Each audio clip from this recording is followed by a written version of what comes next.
ஐயனார் துணை சீரியலில் அடுத்து நடக்க போகிற நிகழ்வுகளை நாம் பார்க்கலாம். கார்த்திகா சேரன் அண்ணாவை தேடி சேரன் வீட்டுக்கே வந்திருந்தாங்க. வந்ததுமே நான் என் வீட்டுக்கு போகவே மாட்டேன், தயவு செஞ்சு என்னை எப்படியாவது சேரன் மாமாவுக்கு கட்டி வச்சிருங்க அப்படின்னு சொல்லி ரொம்பவே அடம் பிடிச்சி அழுகுறாங்க.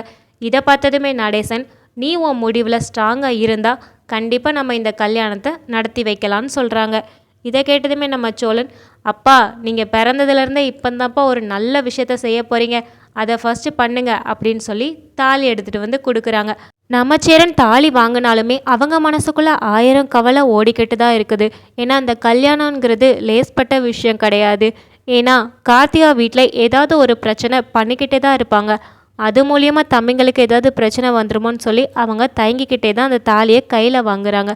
அதுக்கப்புறம் துணிஞ்சு கார்த்திகா கழுத்துலேயும் கெட்ட போகிறாங்க.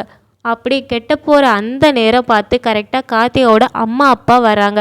வந்து என் பொண்ணை கடத்தி வச்சு நீங்கள் தாலி கட்டிக்கிட்டு இருக்கீங்களா அப்படின்னு சொல்லி இல்லாததெல்லாம் பேசுகிறாங்க. இதை பார்த்ததுமே சோழன், உங்கள் பொண்ணு தான் எங்கள் வீடு தேடி வந்திருக்காங்க, மற்றபடி யாருமே உங்கள் பொண்ணை தூக்கிட்டு வரல அப்படின்னு சொல்லி சொல்கிறாங்க. இதை கேட்டதுமே தான் பொண்ணுக்கு ஏற்பாடு பண்ண அந்த கல்யாணமும் பிடிக்கல. அதே மாதிரி சேரன் கூட கல்யாணம் பண்ணிட்டு வாழணுங்கிற ஆசையிலேருந்து தான் அவங்க வந்திருக்காங்கிறத புரிஞ்சுக்கிடுதாங்க. உடனே கார்த்திகாவை பார்த்து, நாங்கள் உனக்கு அப்படி என்னடி குறை வச்சோம், நல்லபடியாக தானே வளர்த்தோம், எதுக்காக இப்படி பண்ணிக்கிட்டு இருக்க, அதுவும் இந்த மாதிரி ஒரு குடும்பத்தில் வந்து நிற்கிறியே, இங்கே 5க்கும் 10க்கும் அல்லாடுற குடும்பம் உனக்கு வேண்டாம், நாங்கள் நல்ல மாப்பிள்ளையாக தான் பார்த்துருக்கோம், தயவு செஞ்சு நீ அதை கல்யாணம் பண்ணிவிட்டு நல்லபடியாக வாழு அப்படின்னு சொல்லி பேசுகிறாங்க.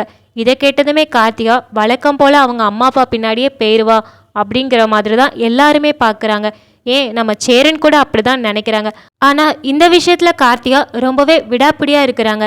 எனக்கு என் மாமா தான் வேணும், வேறு யாருமே வேண்டாம், தயவு செஞ்சு நீங்கள் போயிருங்க, நான் இங்கே தான் இருப்பேன், இல்லைனா நான் உங்கள் மேலே கூட போய் நான் போலீஸில் போய் கம்ப்ளைண்ட் கொடுத்துருவேன், என்னைய கட்டாயப்படுத்தி கல்யாணம் பண்ணி வைக்கிறீங்கன்னு நான் இங்கே விட்டு போவே மாட்டேன் அப்படின்னு சொல்லி சேரன் அண்ணா கையை இறுக்கமாக பிடிச்சிக்கிட்டுதாங்க. என்னைய இந்த வீட்டில் இருந்து மட்டும் அனுப்பிடாதீங்க ப்ளீஸ் அப்படின்னு சொல்லி எல்லார்கிட்டையுமே கெஞ்சுறாங்க. கார்த்திகாவை பார்க்கும்போது நமக்கே பாவமாக இருக்குது, அந்த அளவுக்கு அவங்க கெஞ்சிக்கிட்டு இருக்கிறாங்க.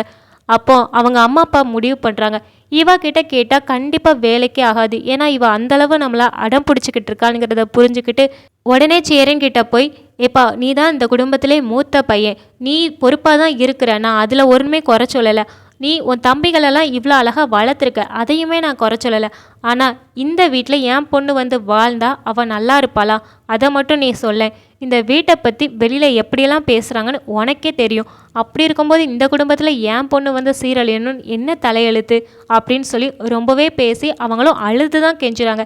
என் பொண்ணை விட்டுரு, என் பொண்ணை என் கூட அனுப்பி விட்டுரு, அவளுக்கு ஒரு நல்ல வாழ்க்கை இருக்குது, நாங்கள் அந்த வாழ்க்கையை அவளுக்கு அமைச்சு கொடுக்குறோம் அப்படின்னு சொல்லி ரொம்பவே அழுது கெஞ்சுறாங்க.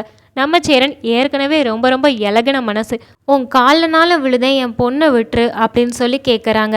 அப்படி இருக்கும்போது நம்ம சேரன் எப்படி மாட்டேன்னு சொல்லுவாங்க. அவங்களுமே யோசிக்கிறாங்க, கார்த்திகா இந்த குடும்பத்தில் எப்படி வந்து இருக்க முடியும், அவள் நல்லா வாழ வேண்டிய பொண்ணு, அவளோட வாழ்க்கையை என்னோட ஆசைக்காக நான் கெடுக்க விரும்பலை அப்படின்னு அவங்களே மனசில் நினச்சிக்கிட்டு உடனே கார்த்திகா பார்த்து, கார்த்திகா நீ இந்த வீட்டிலேருந்து கிளம்பு, இனிமேல் இங்கே வராத, நீ போய் கல்யாணம் பண்ணிட்டு சந்தோஷமாக இரு அப்படின்னு சொல்கிறாங்க. இதை கேட்டதுமே கார்த்திகா, என்ன மாமா சொல்கிறீங்க, நான் உங்களை தானே முழுசாக நம்பி வந்திருக்கேன், அப்படி இருக்கும்போது என்னையே நீங்கள் எப்படி ஏன் சொல்கிறீங்க, ஏன் நான் உங்கள் மனசில் இல்லையா அப்படின்னு சொல்லி கேட்குறாங்க. இதை கேட்டதுமே நம்ம சேரன், ஆமாம் நீ என் மனசில் இல்லவே இல்லை, உன்னோட இஷ்டத்தை மட்டும் சொல்லிக்கிட்டே இருந்த, என் மனசில் என்ன இருக்குன்னு நீ கேட்டியா, நான் என்னைக்காவது வாயை திறந்து கார்த்திகா நான் உன்னைய விரும்புகிறேன்னு சொல்லியிருக்கேனா, இல்லை, அப்படி இருக்கும்போது யாரை கேட்டு நீ ஃபஸ்ட்டு இந்த வீட்டுக்கு வந்த, நைட்டு இந்த சமயத்தில் நீ வந்துட்டியேன்னு தான் நான் தாலி கட்டவே துணிஞ்சேன், அப்போவுமே எனக்கு தயக்கமாக தான் இருந்தது, உன் முகத்தில் முழிக்கிறதுக்கு நான் விரும்பலை, உன்னால் எனக்கு எப்போதுமே பிரச்சனை தான், என் தம்பிங்களுக்கும் பிரச்சனை தான், அதனால் தயவு செஞ்சு இங்கேருந்து கிளம்பிரு அப்படின்னு சொல்லி ரொம்பவே திட்டி அனுப்புகிறாங்க கார்த்திகாவை.